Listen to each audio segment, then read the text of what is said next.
Imagine, if you will, an entire country so ignorant that the people willfully give billions of dollars in order to elect rich criminals to rule over their lives and steal their money, but still believe they are free.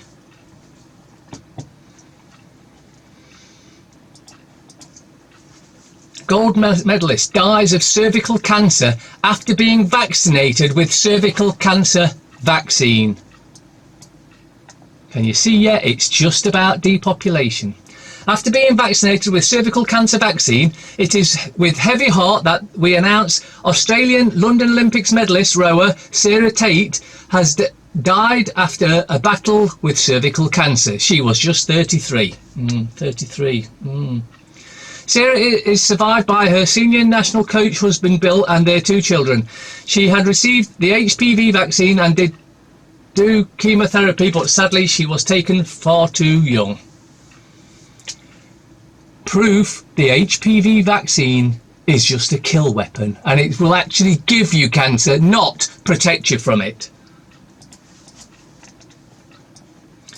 He died as a direct result of the HPV vaccine. Mother of dead teenager speaks out. The facts. Christopher Bunch is a teenager who recently died as a result of the HPV vaccine. According to his mother, who has started an online petition to help stop and bring more awareness to the dangers associated with the HPV vaccine. Reflect on. With so many adverse reactions, so many studies and so many scientists questioning this vaccine, why does the mainstream make it a taboo to even question it? HPV vaccine injuries are no longer extremely rare. In fact, neither are vaccine injuries in general. This is exemplified by the National Childhood Vaccine Injury Act. To date, it's paid approximately $4 billion to families with vaccine-injured children. Links in description if you want to read the whole subject, which I suggest you do. Now, if we had MPs like Italy, we might not be in such shit. Italy passes law to send unsold food to charities instead of dumpsters. Italy joins growing list of countries looking to end food waste. Italy is introducing a series of incentives to end food waste. Instead of throwing away leftover food, Italy wants business that sell food to donate unsold to charities rather than throw it away. The environmental, economic and moral benefits are so clear that the bill received broad support across all political parties and is speeding through the approval process. The next step will be getting business to comply, providing some sort of nudge to change the current model of careless waste. Other countries such as France are nudging businesses in the form of a steep fine.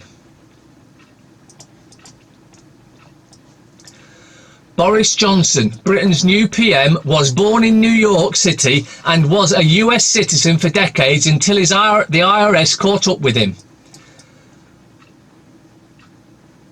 Boris Johnson, Britain's newly crowned Prime Minister of the UK, was born in New York City and only recently relinquished his American passport when the Internal Revenue Service chased him for unpaid taxes. Johnson, 55, triumphed at the Conservative Party leadership contest against Jeremy Hunt, 52, the current British Foreign Secretary. It was a race to replace the incumbent Theresa May, who announced in May her resignation as Prime Minister.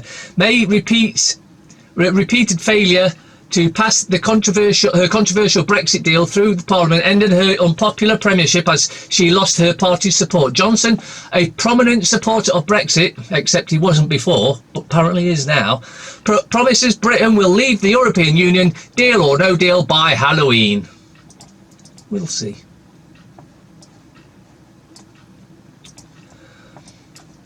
Our children are being satanically sexualized by pedophile elites. The sick and perverted world of the world's elites is being gradually exposed to the public. I know it may be hard for some of you to share this kind of information, but it is crucial for a complete awakening. With your help, their pyramid of controls will slowly crumble to the ground. Warning, in case you did not notice that in the headline, the photos of it and information herein are disturbing. They are all legal and from legal activities, even more disturbing. I have posted this information, pictures, to show you who do not know or choose to live in hiding about it or deny it, what is going on? If these photos do not disturb you, something is very wrong with you. This is sick, twisted and demented. These pictures are activities are ongoing and are legal across the world. In the not so distant past, these sorts of photos and material would have been off the internet and someone would have been arrested. Persuading the country that only Boris Johnson can save it is an act of national vandalism.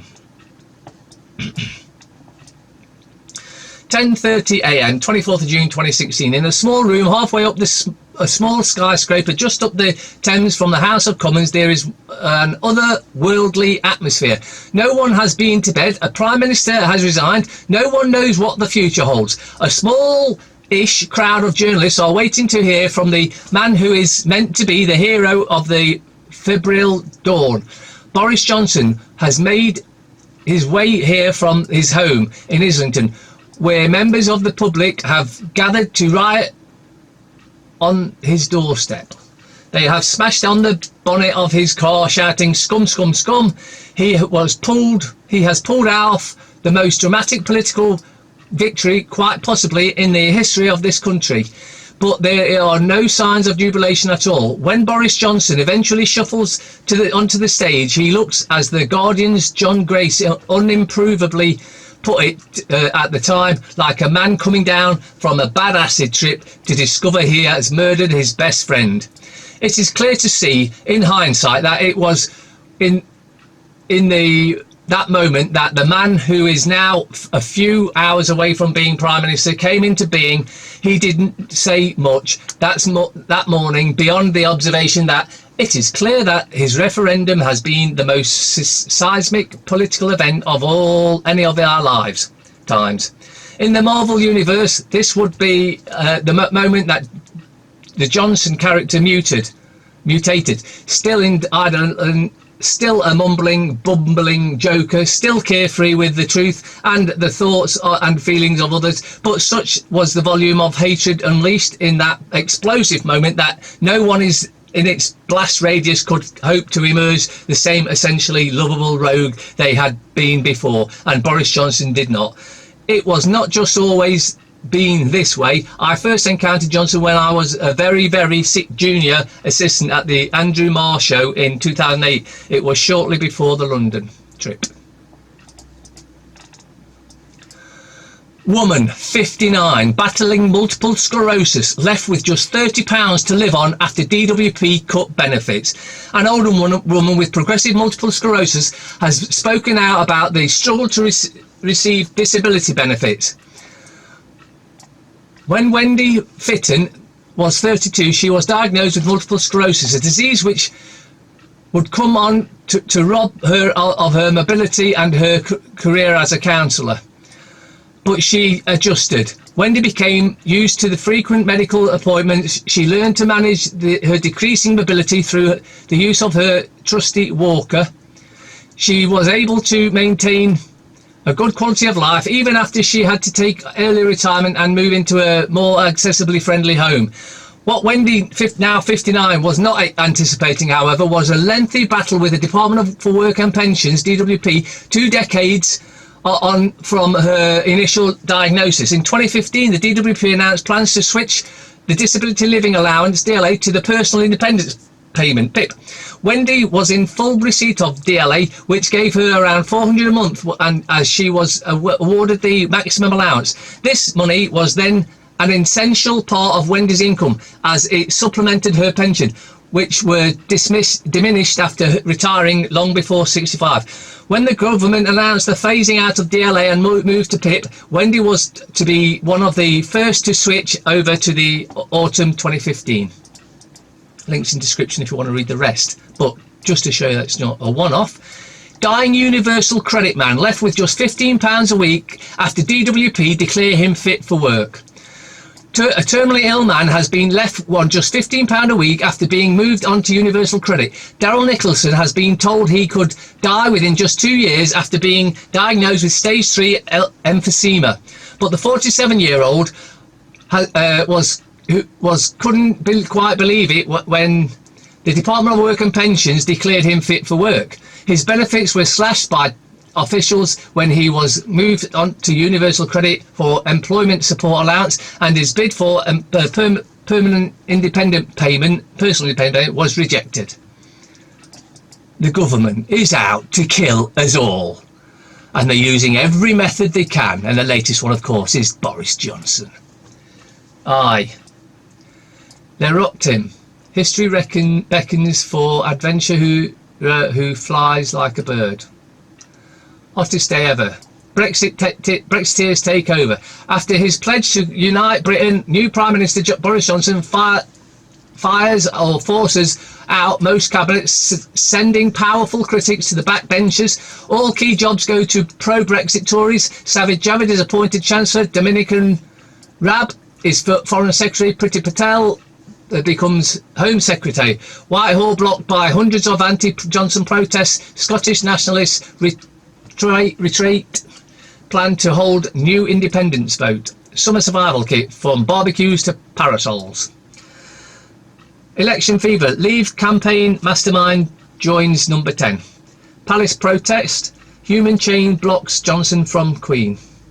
Save the UK. May delivers parting shot to her successor. Buckle up. The challenges facing new Prime Minister. Yeah. How can I screw the country further? That's what he's thinking, because he's controlled opposition. Express. Boris waves in a new era. Sajid Javid is Chancellor. Priti Patel Home Secretary. Brexit deadlock will be cracked with better deal. Social care tops agenda. The Guardian. Ruthless Johnson takes his revenge. Out. Hunt, Mordaunt, Fox and Clark among those losing their job in brutal purge of cabinet detractors. In Patel takes over as new Home Secretary, Javid named as Chancellor, and Raab becomes Foreign Secretary. New PM promises to defy doubters and doomsters with Brexit deal by 31st October in Downing Street address. Inside. This is what... inside. The scum. As PM Boris takes over, night on the blonde knives. Hunt is dropped in Megacool. Top jobs to Saj, Priti and Raab. The Times. After Johnson's afternoon of cabinet carnage. Record 17 ministers going 5 frenzied hours. PM gives top jobs Javid, Patel and Raab. Gove runs no deal plan, but Hunt is sacked. Get ready for 39 degrees C. Pollution risk at to 2M. Lady bitter anger. Britain's anger. Boost for Trump. Threat to Zuckerberg. England humiliated. Metro. Never mind the backstop. The buck stops here. Brutal Johnson wields the axe on May's cabinet in first hours as PM. The Telegraph. The people who bet against Britain are going to lose their shirts.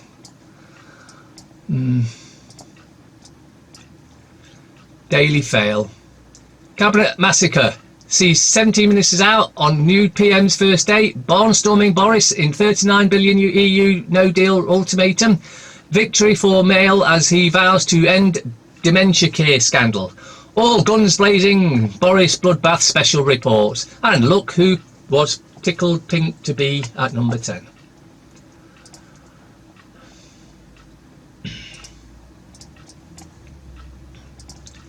Mirror.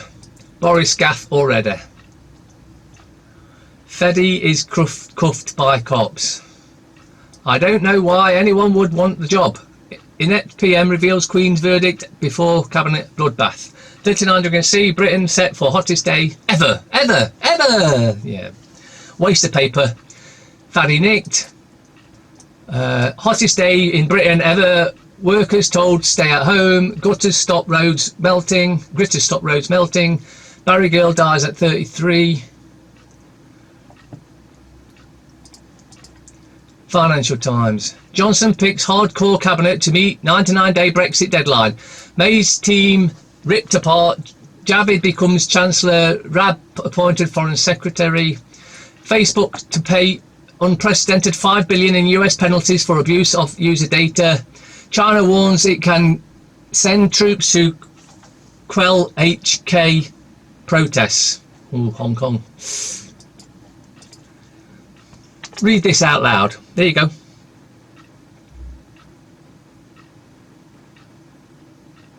Now go back and read the third word only in each line from the start.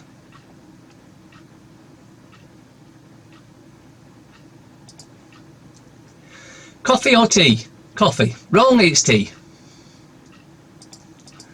Should I go home, come back tomorrow, or should I sleep here? What do you think? Of course, tomorrow never comes because it's tomorrow. There's 50 miles to the next rest stop. Let's ride. Old as Hell's Angels. Senior bike gangs. I have 5 kids. I don't go to the gym. I eat everything I want. I'm super lazy to move around. My secret? None. I'm the one in the background.